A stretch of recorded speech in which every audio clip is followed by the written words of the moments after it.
Good morning. What's popping? Uncle P here. Another episode of Sunday Service. Hope y'all enjoyed the last episode. Yeah, man. Busy morning. Just got in from the gym. Had my protein. I got a great workout in. I did today. What did I do? I did today in the gym. I always do full body now. I'm on like a bit of a bulk journey, and I find out like what works best for me on that journey. Cause I was on that journey a couple years ago when I first started working out. So like when I do full body, it helps me bulk up because like when I do full body, I never skip legs. As a guy, especially somebody who didn't start working out at a young age, one thing that I noticed that legs is like something that's not hard for me to do, but it's something that's hard for me to commit to. Legs, just a quick science tidbit or anatomy tidbit. Men, our center of gravity is in our chest. Women's center of gravity is in their hips. And for those two reasons, men gravitate towards upper body workouts. It feels easier, feels more natural. Granted, you can lift heavy and it'll like quote unquote feel hard, but it'll feel natural, and you can feel like you'll build yourself up. Whereas like legs, like I don't know about y'all, but for me, like when I do legs, every time I'm done, that shit wipes me out. Like, and that can discourage you moving forward. So that's I do full body because I'm trying to bulk up, and the best way for me to bulk up is to never miss legs. So I do that. So I start off with my legs, and I moved on to core, and then I moved on to upper body. 2 circuits. I do circuits. A circuit is 3 exercises done 3 different times. So did 3 leg exercises 3 different times. 3 core exercises 3 different times, and then I jumped into some upper body, a little chest work, a little bicep work, But yeah, so that's how I'm feeling. I'm feeling good this morning, feeling nice and healthy, feeling strong. So let's just dive right in.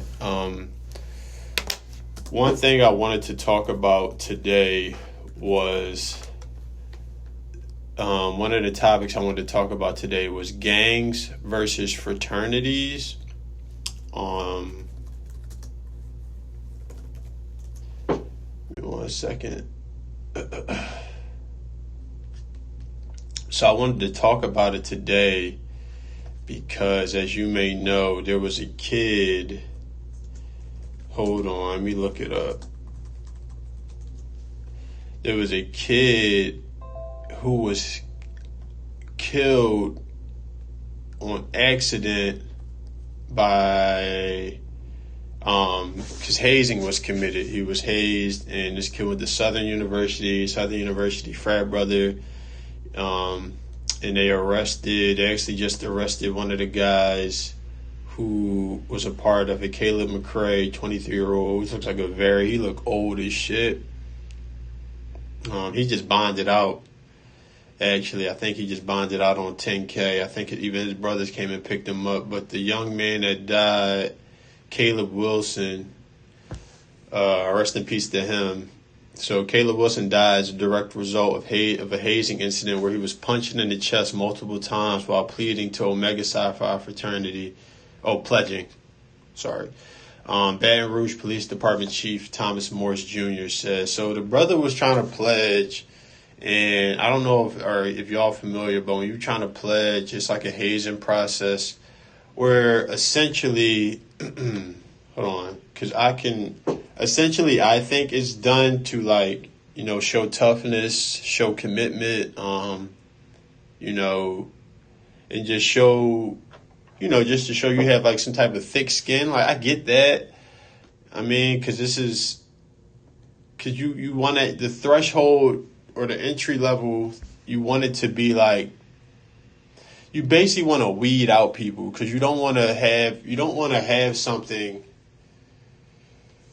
You don't want to have like an entity of something and then like you're just accepting whoever, because then that starts to dilute and water down everything you want this thing to stand for, what you want it to represent. So if the access to it is just like easy, then it starts to not matter as much. So I get why they do. I get why they do it. I don't get why they still do hazing. I really don't get that. So I'm gonna Google.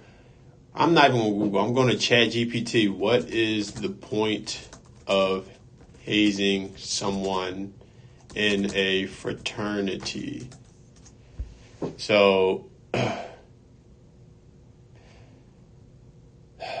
bullshit ass answer. Hazing in fraternities or any other groups is often seen as a ritualistic way to induct new members where they are subjected to difficult or sometimes humiliating tasks. The point behind it from the perspective of those organizing it is typically to build camaraderie, test loyalty, or bond members through shared challenges.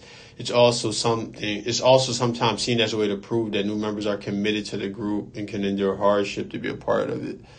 Yeah, like that sounds cool and all until like you get down to the nitty gritty.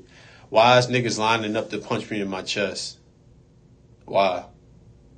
What does that have, like, if you want to see if I'm committed, why can't I do something else? Why do I gotta get punched in the chest? Like, because for somebody like me, this is actually going to bleed into my next topic. I'm somebody who respects violence. So respecting violence, like I said, I'm going to get into this later, but respecting violence means you understand that it can be done to you and you can do it to someone. As someone who respects violence, punching me in the chest, lining up to punch me in the chest doesn't make me like want to commit. It makes me want to punch you in your fucking chest. Because I respect violence. I respect violence so much that anytime violence is done to me unannounced, or just like anytime violence is done to me for no reason at all, especially for a reason like joining a gang, I'm going to want to do something back. So like, that's why I would never be able to be in a fraternity. Punching me in my chest is not going to work. I'm going to hit you back. That's just how it's going to be. So like, I did a little Venn diagram, right? Similar difference of gangs and fraternities, because like everything you hear about a fraternity, it sounds eerily similar to a gang. Like, it's an initiation process. All right, so I'm gonna just go through it. Like, I got the similarities written down. It's an initiation process. There's a hierarchy. Those are some of the things that gangs and frats share. There's a leader and there's niggas at the bottom. Violence. These fraternities and gangs share violence. They both are violence to each other. They both have a don't snitch culture. They both have, they can help your financial situation. Like, you can join a fraternity, and once you finish college, you might be on a job interview, and then you walk in the CEO's office or whatever, and he got Omega Sci-Fi hanging up, and you like, oh shit, like I'm in that too. Or you can put that on your resume, and you getting your resume pulled off that alone just from that connection. Like, so I get that, like, that's cool, but all the other shit is just like, I'm gonna say it again, it's an initiation process. There's a hierarchy. There's a healthy level, not even a healthy level of violence. There is unchecked violence in that joint. There's a culture of like never telling your brother, keep everything in house type of thing. These are some things that are similar to a gang, and gangs are looked at as like some of the worst things in the world. Like, I think fraternities are organized gangs, and I think a lot of the things that they have fraternities do is like very pointless and archaic, and I think it's actually molding some of the worst young men we see today. Like, this shit. So the only difference between gangs and fraternities is academia.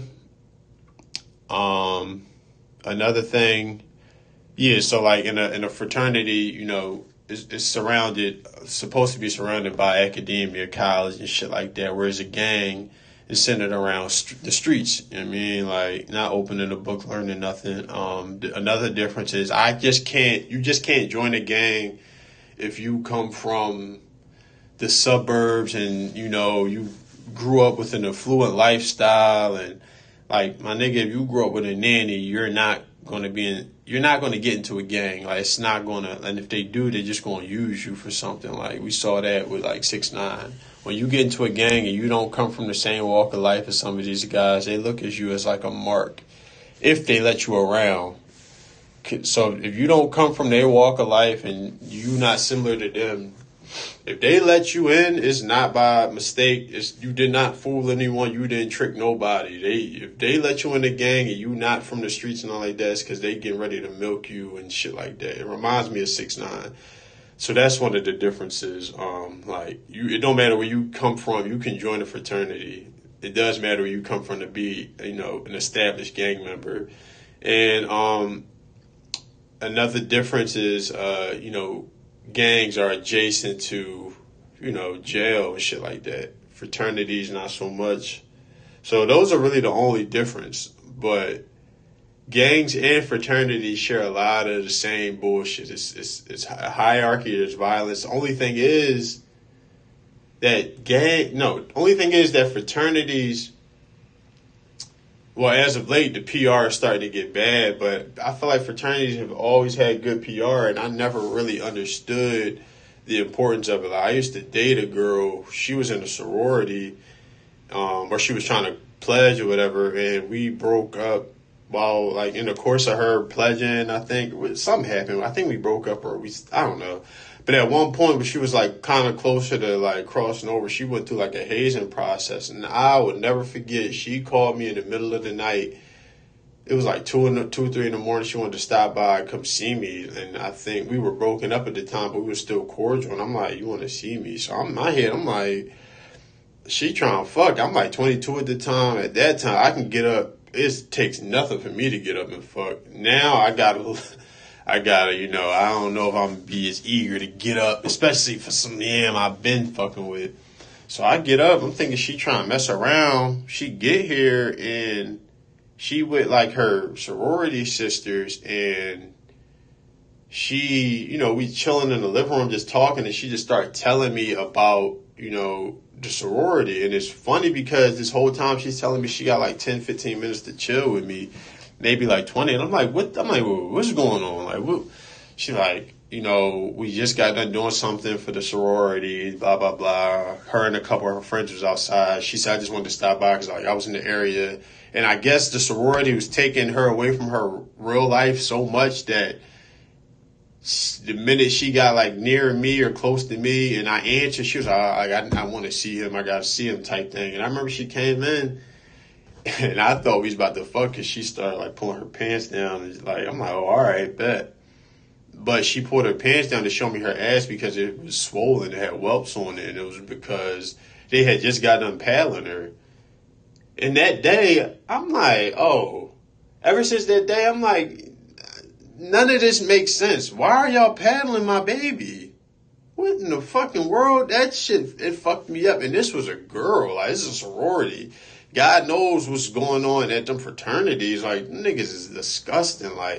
And I really think a lot of that hazing shit just be orchestrated by people who just like to inflict pain on people. They just like to see people doing bad. I don't think it's for any other reason.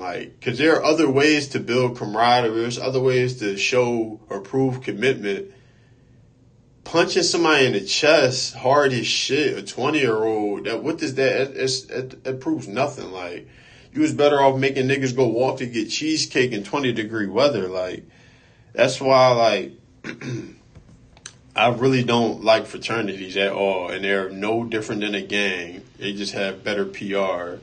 And I think, and that actually bleeds into my next topic about who were your role models? Who do you look up to?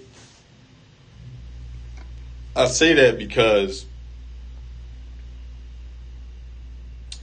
people are shaped, or people are formed. People are formed into who they are it starts at a very young age. I think it starts between the ages of 8 and 18. Who were your role models? Directly or indirectly? For me, my role models were my brother, my dad, my mom, my grandparents, my cousins. Not really a lot of people outside of my family. These people were my role models because I saw them every day and I respected them immensely and I admired them. Admiration is important when we talk about role models. from the ages of 8 and 18 is really important.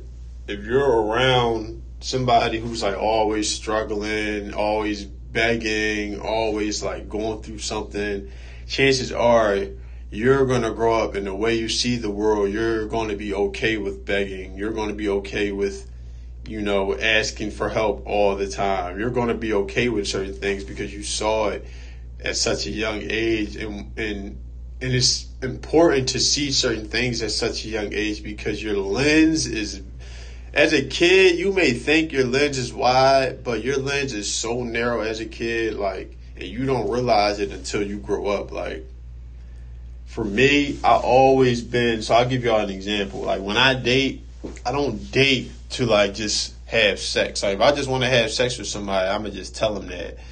But if I date and I want to be in a committed relationship, long-lasting relationship.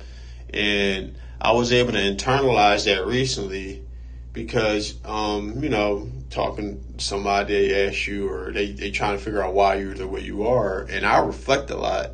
I sit back. I'm in my own head a lot. I have I'm sitting with my thoughts a lot.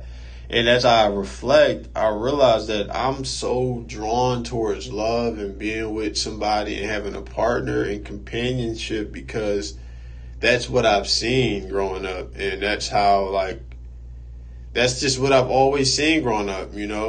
We, as a heterosexual man, of course, they tell us, man finds a wife, have kids, cool. But when you see it on TV, it's in your household, shit like that, you think it becomes normal to you. And if something is normal to you, that's just how you think it's supposed to be. You know what I mean? That's what normalcy is. And for me, like, I always the people I looked up to, they directly molded me into who I am today. And from the ages of 8 and 18, so I kind of got off track. So the reason why I date to be in like committed relationships because granted, my mom and dad were married.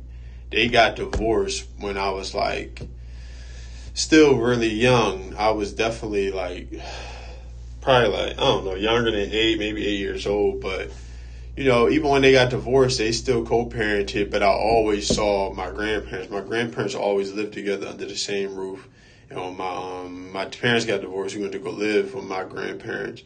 So at this age, I'm always seeing my grandparents together.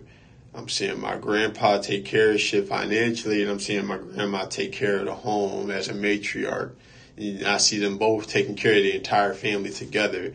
You watch TV, you see Fresh Prince of Bel-Air. Like, that was big for me. For me, I always looked up to, for better or worse, like the families on TV, like my grandparents. And that's why I'm like, I don't date to just fuck around because I know that's not the end goal. That's not the end. Like, when I see my grandparents, and as I think many of us do, when we see our grandparents, we are indirectly thinking like, oh, all right, that's what the end of life looks like or what it's supposed to look like. And if you're thinking that, plus you see your grandparents together and married for some years, you just associate having a partner towards the end of your life. So for me, I always wanted to get married, have a wife, have a family, and take care of things because that's just what I saw. So I be confused when men who've had, especially niggas I know who got role models and older people in their lives handling shit, and these same men aren't they not taking pride in handling shit or being the patriarch of the family. That's why I say, who were your role models? Who did you look up to? Because I feel like a lot of people, instead of looking up to the right people that were in their life, I think people chose to look up to other things. It's very important. Who do you look up to? Who do you admire? Admiration is important because if you can admire someone, then you'll look at everything they do as a blueprint, and if you admire the right people, then you can have a nice little blueprint for your life, and that can help form a great life. I can always tell when somebody got older parents, and I can always tell when somebody got young parents, because like somebody with young parents, oh my God, they is a fucking handful to be around. Like they don't take shit serious for real. I feel like they don't move with no discernment, and I just feel like they think we're gonna be young forever. I love being around people with older parents. Like they get it. We be from here with it. Like, and another thing I want to talk about is like you trying to fit in, because people who are like who spend a lot of their youth trying to fit in, then I think that can set you up to have like a very bad role model. Because if you're trying to fit in, that means you're going to really be in places you shouldn't be. And if you're in places you shouldn't be, you're going to be around some people that you shouldn't be around. And if you're around people you should, and as I was saying before, we all directly or indirectly had role models. So if you're trying to fit in and you're constantly around people you shouldn't be around, then you're going to have some pretty bad role models, because you did that for yourself indirectly, you know? That's why I really love young people who try to put who they are on display at such an early age, because that means they have a sense of who they are as a person, and that's very rare for young kids. And I have a huge amount of respect for like quote unquote weirdos. I have always had a huge amount of respect for people who are deemed weird, because people who are deemed weird are often people who do things without the approval of others, and they just do things for them, and it may be out of the ordinary, but that's just them. Like, we're all humans and very much different. So like if more people were themselves, a lot of us would be doing shit that's out of the ordinary, you know, because we are all very different and very unique. So if we all let that get out of us, you would see a bunch of different, you know, personalities and different things on display. Instead, you know, when you're in high school, you see a lot of the same personalities, a lot of the same people hanging with the same people. It's not until you get older where you really start to see just how different people are, because as you get older, you don't care about fitting in. And when you don't care about fitting in, you really put your true self on display. And that's also something that comes from who your role models were. Like, if you was around, and I think at an early age, I was around people who were like too cool for school, not, you know, giving themselves up fully. But once I got out of I don't think I found out who I really was until I was like 23, 24. And after that, I just hit the ground running. Like, unapologetically me all day, baby. Like, I don't give a fuck. So I just wanted to talk about that, because who you look up to is very, very important, and it can have an effect on, you know, just how you maneuver through life. And that bleeds into my next topic. It might be my last topic, but I want to talk about respect and violence. I feel like it's not enough people out here who respect violence these days.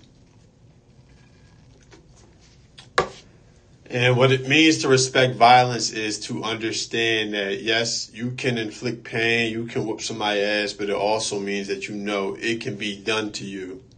People who respect violence move with discernment, because they know somebody, if you give them a reason to, they will smack the shit out you. If you give them a reason to, they will sock the shit out you. If you give them a reason to, they will fucking murder you. People who don't respect violence, these things aren't going through their minds, so they might hog the sidewalk and not try to move out your way, or they might, you know, not say excuse me, or they might, you know, they might think they can just say whatever they want to you, or something we see all the time. You see niggas hop online and start calling niggas out their name and this and that, and it's like, you really see it online a lot with people who don't respect violence, because they feel like if they're online, nobody's going to get to them. I respect violence. I know I can be touched in real life. You'll never really see me jump out of my skin online and attack somebody, unless it's warranted. If it's warranted, then I'm prepared for whatever comes with it. But people who respect violence, they just don't say anything out of their mouth, any old thing. Like, they really think before they speak. And you could be and it's not saying you a bitch or nothing like that. And it don't mean you the toughest nigga ever. All it means is that you know that things can get violent. And when you know that and when you respect that, you know there's a time and place for everything. You understand that you can get your ass whooped. You understand that you're not going to win every fight. And when you have a healthy understanding of that, bull, you maneuver through life so much more differently. Like, you can tell when people don't respect violence. And I'm sorry, but a lot of white people don't respect violence. Too many times. How many times a white person dropped the N? We see videos of a white person saying the N word, and some black person come off the top rope, bring they fucking bell, and then in the comments, because we comment, so if you see some white boy in there, it's just a word. Why do they have to get all offensive? That don't mean you should put your hands on somebody. And it's just like, y'all don't respect violence. Who are you to tell somebody what they can and can't do after something bothers them? Should they have put their hands on someone because they use some words? Probably not. But guess what? It doesn't matter. It doesn't matter, because if you respected violence, you would choose your words much more carefully. It would be one thing if someone started getting violent with you because you disagree with them about LeBron being the GOAT. That's dumb. But if you call somebody out their name, how they react is not your decision. It's not. And a lot of times people who react violently, they are prepared for the shit that comes with it. So people who don't respect violence, and it's usually always them white people, man. And I love my white people. I love some white people, but a lot of them don't respect it because they didn't grow up fighting. You don't have to fight every day, but people who respect violence, especially within our community, they experience violence at a young age. That's why I think people need to get that shit out the way early. Like, get into a fist fight, wrestling match, whatever, early. You get into your first fist fight early as a kid. For one, I think it's important because, for one, there's less consequences, less on the line. I'm 29. If I go outside and start fighting with somebody until the cops come, we going to jail. Ain't gonna be no y'all break it up and all right, you go this way, you go that way. I mean, it might, but if they wanted to send us to jail, they can send us to jail. Or if I go out there and I hit another man, I'm going to jail if he just pressed charges. So I highly recommend as kids, you get that shit out the way early. If your kid is if he on the block playing and they about to fight, let them. Don't break that shit up. Let them. Don't let them go their entire young adult life without ever getting into a fight. Because there's a lot of people out here who have gotten into fights, who respect violence and all types of shit. And if your kid has never gotten into a fight until he's an adult, he is in for a rude awakening. Get that shit out the way early. Get in your first fist fight early. Learn to respect violence early. I never forget the first time I got punched in the face or slapped. Like, that shit, it's like, oh, okay, this can happen to me. Once you know it can happen to you, like I said, you move a little bit differently. If you're going to be one of them niggas who want to fight all the time, then that's just what it is. You know what I mean? Like, if you're one of those people if you're one of those people who can get violent at the drop of a hat, more respect to you. But that person does respect violence. Violence doesn't discriminate. Anybody can get it. Violence can make anybody humble. And it provides a healthy fear, which I think religion does the same thing. Like, I was telling somebody how I think, like, if it weren't for religion, we would be in chaos all day on this planet, man, because I think it's a large population of people out there who will never do some fucked up shit because they think if they do, they're going to go to hell. So let's just say that's like 30% of the population. In fact, let me see how much of the world, let me ask ChatGPT, what percentage of the world is religious?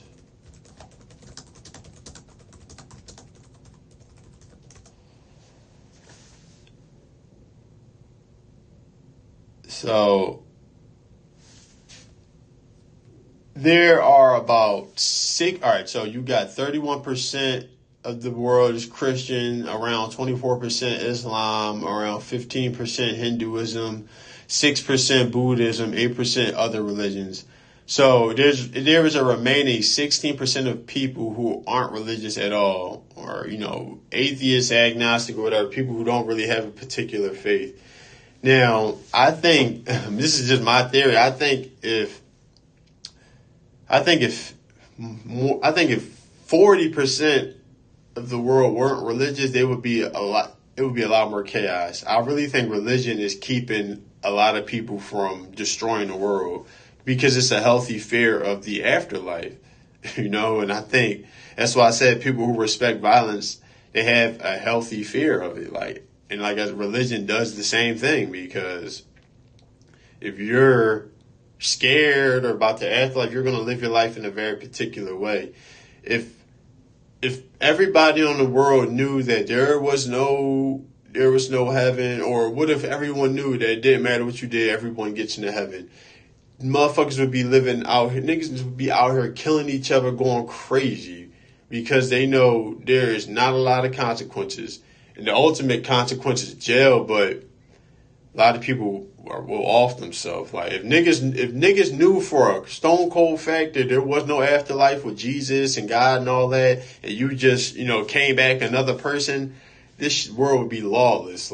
So I think there's supposed to be a healthy amount of fear in everything, because it keeps people on the right track. There's some people who don't give a fuck regardless, but if it's too many of those people, then it's a problem. So I only respect people who respect violence, yo. For example, Stephen A. Smith and LeBron. LeBron ran up on Stephen A. And the next day, Stephen A. changed his tone. And I guarantee you his tone is going to change moving forward, because he respects violence. LeBron walked up to that nigga and confronted him. LeBron didn't walk up to him LeBron didn't walk up to him to get violence. LeBron walked up to him to confront him. And confrontation like that is just a display of, hey, look, man, I know you said what you said. I don't like it, but I'm coming to your face because this is the first step before things get violent. I'm just showing you that I do respect violence, and I'm coming to you because I want to see if you respect violence. If I confront somebody and they start running away, and if I confront somebody after they ran their mouth about me and my family, y'all running away and avoid me and all that, I know you're someone who doesn't respect violence. Because if you did, for one, you probably would have never said what you said, or if you did, you would have stood on it. You would have stood there if you respect violence, because you knew that this is what could come with it. But people who don't respect violence, they say whatever out their mouth. So those are just some of the things I wanted to touch on today. I can't remember if I touched on companionship, but I'll just go over that real quick. In fact, I think I did, but I'm going to say it again, man. Companionship, very important. Very, very important. All you niggas and bitches out here who think y'all like being alone, and y'all think that's the wave, and y'all think y'all don't need nobody for nothing, sure. Nobody wants to die alone. Nobody. Companionship is important. We're all going to get old, and we are all going to be sitting in the hospital one day. And without that companionship, makes you want to go hard every day, because it's someone relying on you, someone counting on you, and someone rooting for you. When you got those things in your corner, that shit's just gonna make you want to go hard, man. I'm really getting tired of hearing people fake it. I'm tired of hearing y'all act like y'all don't need nobody. We all need somebody. Companionship is what gets us up in the morning. I don't know, man. It's very primitive. It's very innate. Most people do want it. They haven't been able to identify it, but most people do want companionship in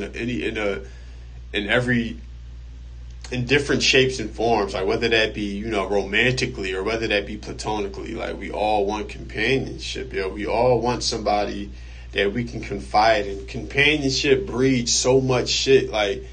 It can breed, like I said before, it can breed a better person, because if there's someone rooting for you, there's someone who admires you, if there's always going to be someone in your corner, that's every time you leave the house, you're going to be doing it for that person, whether it's directly or indirectly. When you got people counting on you, that can really help you, like help build you up. You know, when you don't got nobody in your corner, you don't have nobody, you know, how can you really like muster up that energy? How can you manufacture that? Companionship, it breeds something out of us that otherwise would not be there if we were alone. And I'm gonna continue to I'm gonna continue to talk about it. Companionship. Find you your person, man. I'm telling you, man. That's what it's all about. And yeah, so that makes another episode of Sunday Service. Join me next week. I'll try to get on a regular set time, but for now, you know, every Sunday we'll be doing this. So follow me, like, share, subscribe. I'm going to try to save this and put it up on YouTube. And, yep, there we go from there. I'm holla at y'all.